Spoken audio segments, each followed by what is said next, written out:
troisième équation différentielle de l'exercice 3, où donc on va cette fois-ci résoudre l'équation différentielle qui est ici. Pareil, on va faire les transformées de Laplace pour s'entraîner à faire ainsi.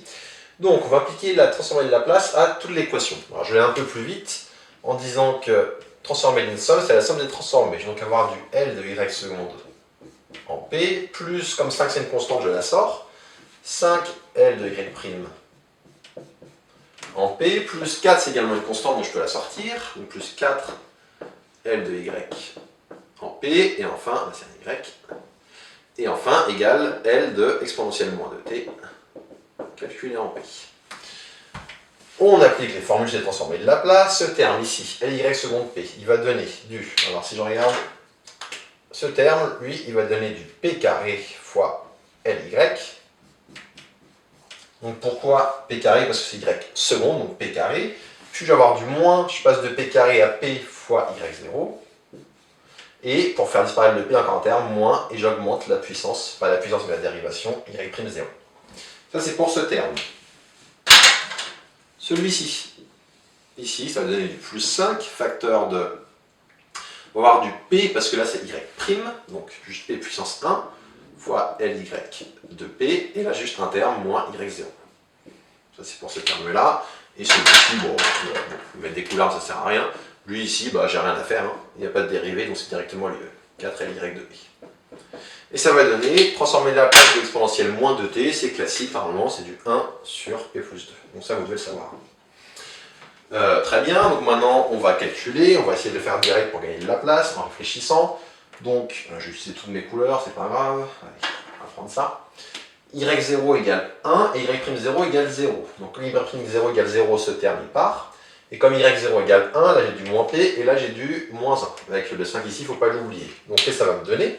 J'obtiens du, quand je factorise P carré plus 5P et moins plus 4, pardon, fois LYP. Comme je vous l'ai dit dans une vidéo que j'ai faite sur un exemple d'amphi, à cette étape-là, quand vous factorisez, vous devez tomber sur quoi? Sur le polynôme caractéristique de votre équation.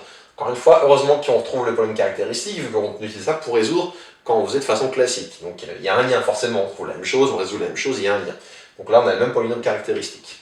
Égal, donc il y a le 1 sur P plus 2 qui est ici, et il ne faut pas que j'oublie les termes qui viennent de ce Y0. Donc là, j'ai moins P fois Y0, donc moins P fois 1. Donc moins P, quand j'envoie de l'autre côté, devient plus P. Et ici, j'ai 5 fois moins Y0, j'ai donc moins 5. Et moins 5 de l'autre côté, ça devient plus 5. On va mettre tout ça au même dénominateur. Ça va donner du... Donc 1 plus P plus 5 fois P plus 2 sur P plus 2, ça va nous donner du, quand on va développer, P fois P, P au carré. On va avoir du 5P plus 2P, ça va faire du plus 7P. On va avoir du 5 fois 2, 10, plus 1, 11. Sur P plus 2. Et donc je peux dire que Ly, à transformer de la place de Y, solution de mon équation différentielle, elle vaut P carré plus 7P plus 11 sur P plus 2, facteur de P carré plus 5P plus 4. Alors ce P carré plus 5P plus 4, donc P plus 2 c'est bon, c'est déjà comme il faut, et P carré plus 5P plus 4, il va falloir le factoriser. Parce que comme d'habitude, j'ai la transformée de la place de Y, et mon but maintenant c'est de revenir en arrière. Pour ça, il va faire comme l'exercice 2, c'est-à-dire décomposer en éléments simples cette fraction qui est ici. Donc allons-y, le P carré plus 5P plus 4 qui est là, lui on va en calculer. Delta, ça va donner. Donc on calcule delta, ça va donner du B carré, c'est-à-dire du 25, moins 4AC, moins 16, donc delta vaut 9. Et on trouve donc qu'on a deux solutions, P1 et P2, qui valent moins B, c'est-à-dire moins 5, plus ou moins racine de delta, donc plus ou moins 3 sur 2. Moins 5, moins 3, on va trouver moins 8 sur 2, moins 4. Et moins 5 plus 3, moins 2 sur 2, moins 1. Donc qu'est-ce qu'on trouve? On trouve que, alors pareil, pour gagner de la place, je vais effacer ça.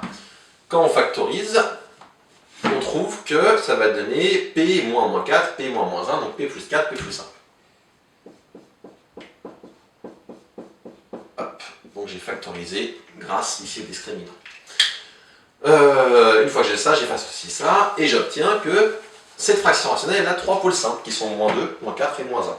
Donc si je l'appelle f, pour simplifier les idées, encore une fois, je vais l'appeler f de p, enfin pour simplifier les notations qui suivent plutôt, j'obtiens que f de p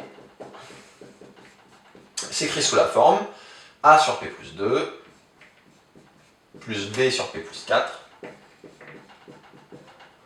plus c sur p plus 1. Et donc il faut trouver les constantes a, b et c.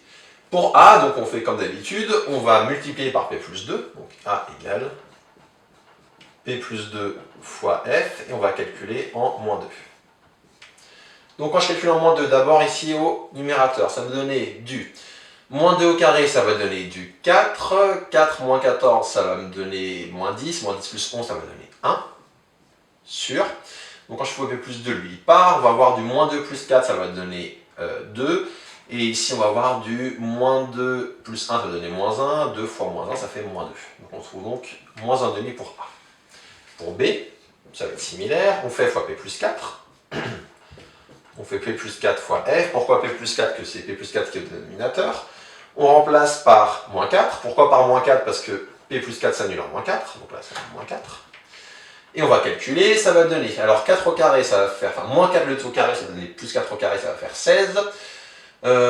16 et 11, ça va donner 27. Et là, on va voir 7 fois moins 4, ça va donner du moins 28. 27 moins 28, moins 1.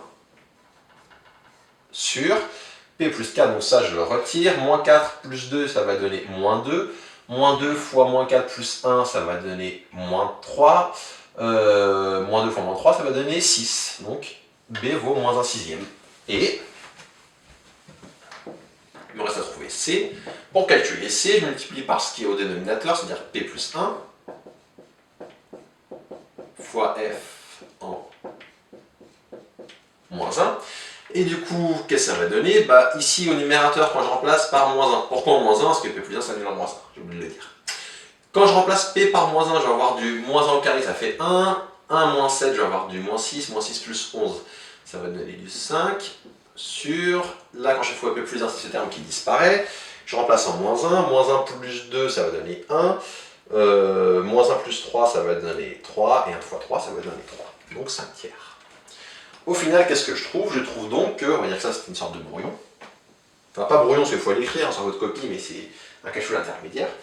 Je trouve donc que f de p, il vaut a, c'est-à-dire moins 1,5 fois 1 sur p plus 2, plus b, c'est-à-dire moins 1 sixième fois 1 sur p plus 4, et enfin, plus c, c'est plus 5 tiers fois 1 sur p plus 1.